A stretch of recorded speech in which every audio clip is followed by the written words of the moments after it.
Hello everybody and welcome to Dee-licious. Today we're going to be making flapjacks. It's a very easy recipe, very kid-friendly recipe. I learnt to make this, my mum taught me how to make this. It's probably the first thing that I ever learnt to cook. My dad is not a cake person, he hates cake. Yes, those people exist and somehow one is related to me. I don't know how that happened. In any case, flapjack he does like, and he likes biscuits as well, so it's not all bad is what I'm saying. So we're going to be making flapjack today. It's an easy recipe. You're going to start with 125 grams of butter, 90 grams of golden syrup, 250 grams of rolled oats, 30 grams of dark Muscovado sugar, and 55 of white sugar or golden. Before you start, this is a very sticky recipe, so you're going to want a bowl full of soapy water and you're going to want your oven on at 180 degrees centigrade. That's about 400 if you work in Fahrenheit. And I know that I always say that, but that's obviously what I like cooking at that temperature. In any case, I've got quite a large pan because when you're mixing it all at the end, it's useful to have a little bit of space, and all you're going to do, quite literally, is just throw everything but your oats into your pan and melt them all together.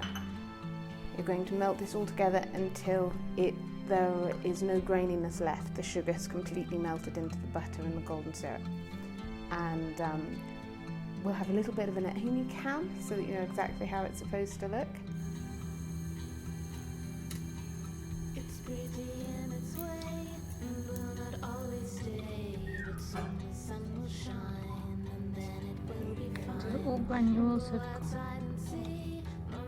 Okay, so we've melted that all together.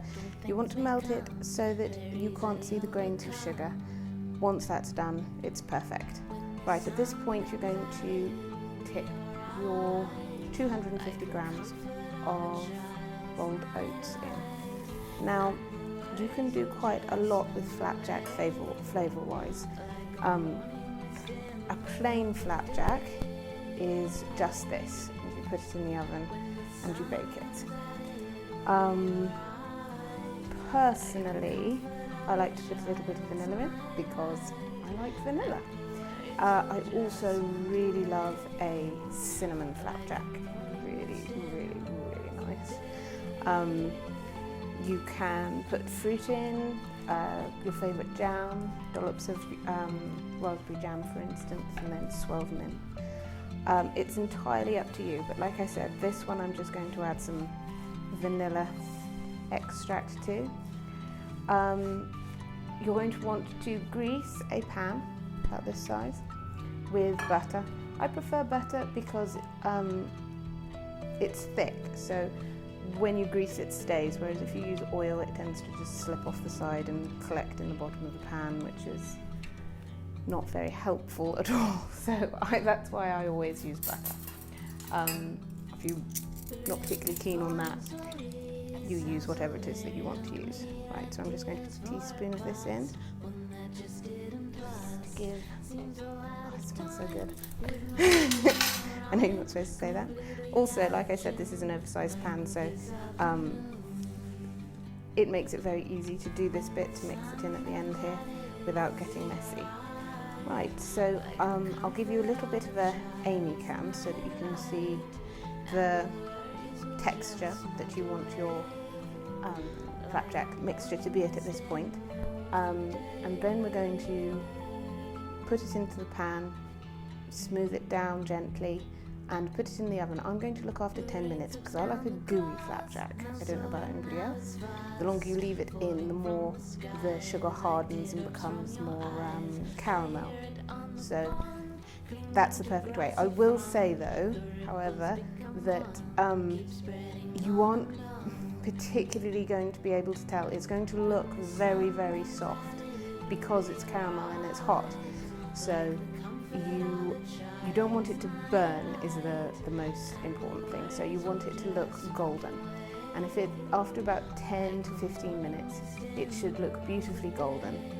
And that's when it comes out. But other than slicing it and cutting it up, you don't want to do anything else to it because it will just be crumbly because it hasn't had time to set.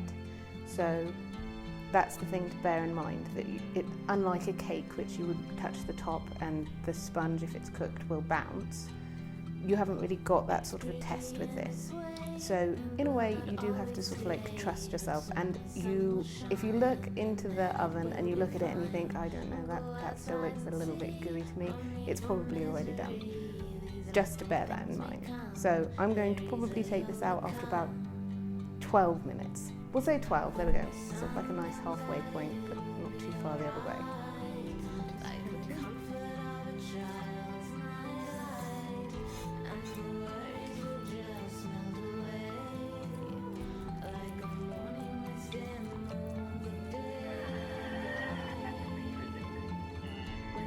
Okay, and this is the finished article.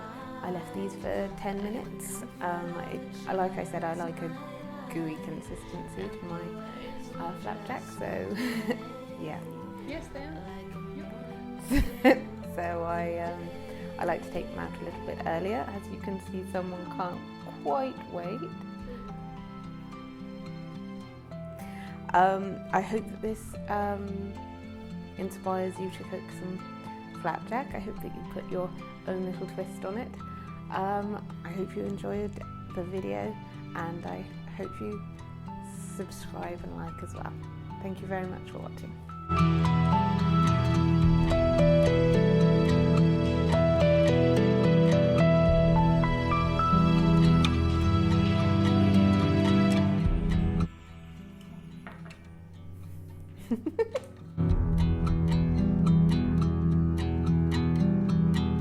The rain is falling slowly, it sounds so